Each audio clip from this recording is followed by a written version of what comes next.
Hello friends, and welcome back to Mothership. Today we are busting out the old dehydrator and we're making up a big old batch of our very own beef jerky.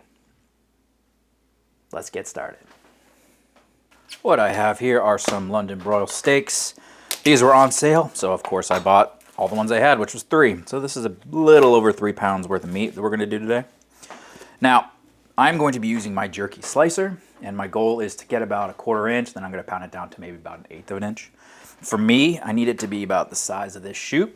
We want to go against the grain. So on the grain of this meat, it's kind of looking like that. So I'm going to cut, actually, excuse me, it's looking like that. So I am going to cut this just like so. So I just need to make sure that this end fits in there. I do want to take off all this extra fat on the exterior. If you can, taking this out would be great, but you know what, that seems probably unlikely without ripping this thing apart. Either way, let's cut these up and then let's get them sliced.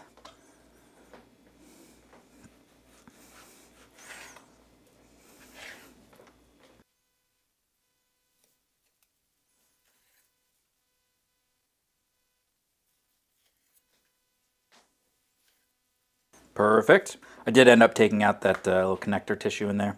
It might make some of my slices smaller, but you know what? That piece is hard and gross, and no one would actually want to have that in their jerky. So it is what it is. I took it out. Obviously, you don't have to.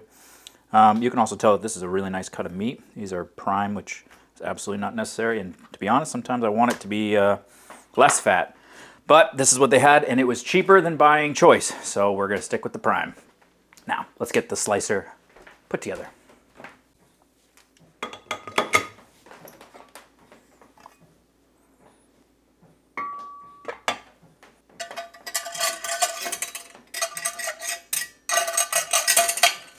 Now this should make short work of our jerky here. I'm just going to cut this all the way through.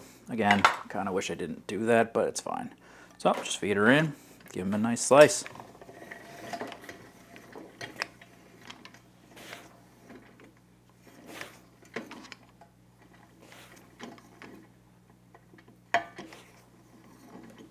Perfect.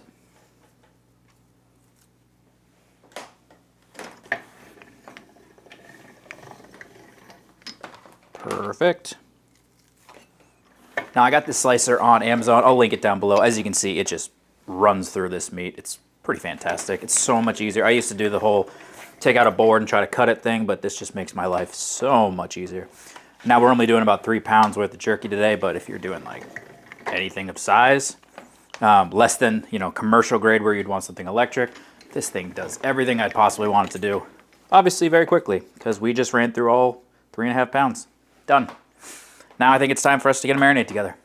For the marinade in this jerky, guys, we're going to start with basically the most, probably the most popular starter for jerky, and that is soy sauce, and I'm going to go about a 1/2 cup. And then just to get a little more volume in here, I'm going to add a 1/2 cup of water as well. Now this also wouldn't be jerky without Worcestershire sauce. That's 1/3 cup. To give this a little bit of spice, I'm going to do about a 1/2 tablespoon of cayenne pepper, dried, and about a 1/2 tablespoon of red pepper flakes, a tablespoon of kosher salt, 3 teaspoons of garlic powder, 2 teaspoons of onion powder, and then lastly I want about 2 tablespoons of coarse black pepper. If you want for aromatics, add in a little bit of coriander. That does make it smell pretty good, but absolutely not necessary. Now you know the drill. We want to give it a good mixy-mixy. Make sure everything gets nice and dissolved. Now you could absolutely add some sugar to this. I'm not going to for this particular batch. I do tend to like some sweeter flavors in my jerky, especially when we do like honey barbecue, that sort of stuff, but we're just going traditional here, so we do not need to put any sugar in. But what I am going to do is get this into a Ziploc.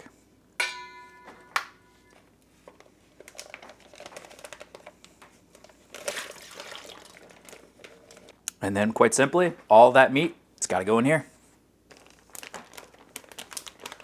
And then just make sure everything gets nice and coated down. Now for marinade times. Honestly, that is a bit of personal preference. I think most people recommend do not go beyond 24 hours. And most people say about 12 hours to 24 hours. That range is probably about right. The reason being, the longer it leaves in here, it could get even saltier, too salty that you want. But not enough time, obviously, you don't get as much flavor. I'm going to go for probably about 18 hours at this point. It's about 1 o'clock right now. I'm probably going to do this around 8 o'clock in the morning tomorrow. So Think of that as you will. That's probably my game plan. And it's going to go in the fridge, and every once in a while I'm just going to agitate it a bit, make sure everything is getting coated down. But we will be back tomorrow. All right, got the jerky in the machine. I'm trying to get it towards the center, so nothing on the top or the bottom. But obviously, if you need to fill up the whole thing, go for it. As we're running through here, I am going to keep rotating the trays just to make sure that they are all getting dehydrated the same amount. But at this point, turning it on, set my temp. This time I'm going to do 158. And I'm going to run it for about 4.5 to 5 hours, like I said. If I need to go to 5.5, that's fine. But the point is, somewhere between 4.5 to 6 hours usually is about all it's going to take. All right, this jerky sat in the dehydrator for about 5 hours.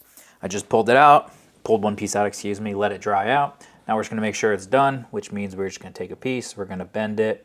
We want to see all this nice white stuff in there, and it's going to bend and not break, which means that right there, that's done. So all I'm going to do now is I'm going to take the trays out, let everything cool off. Then we'll give it the old taste test, and then I'm going to throw them into Ziploc bags for hunting camp. But for now, let them rest, let them cool off, and we'll be back shortly. Now this jerky recipe has all of your standard stuff in there. It's got soy sauce, it's got your Worcestershire sauce, which I still can't pronounce. Didn't add any extra brown sugar, but you could have done that. Added a little bit more salt just to get it so we have the nice saltiness that you were looking for with beef jerky. Some spices in there like garlic, onion, and then a whole bunch of actual spices like cayenne pepper, chili powder, black pepper.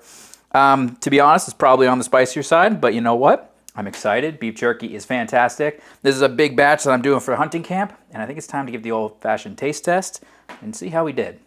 Here's a nice strip we got here. Let's give it a nice bend. Up, that's ready to go. That is perfect. That's beef jerky. That's what I'm looking for. You know, I like to do all kinds of different flavors, crazy stuff on this channel.